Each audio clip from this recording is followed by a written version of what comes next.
So it says auto. You see now? Yeah. That's good. Okay, so just talk a little bit. Give us some sound.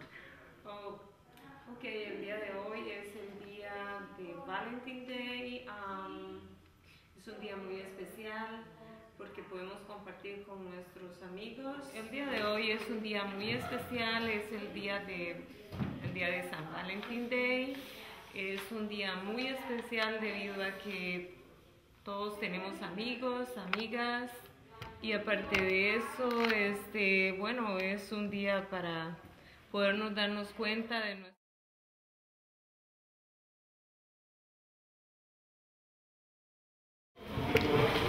Voy a hablar acerca de San Valentín. Es un lindo día, ¿no?, que representa la amistad, también el amor a nuestras parejas. ¿No? Okay, can you talk even louder? Después podemos compartir haciendo una fiesta o algo, reunirnos. Es algo hermoso compartir en un momento especial como San Valentín. También, ¿no?, enseñarles a los niños a que hagamos lo mismo, ¿no? Ellos aprenden las cosas que nosotros les enseñamos. Celebrarlo también.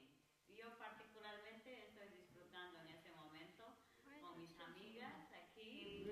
Quiero aprovechar la oportunidad para desearles un feliz día a todos los enamorados, los que tienen su pareja, disfrútenlo. Nuevamente voy a desearles un feliz día. Hoy es día de San Valentín, día de los enamorados.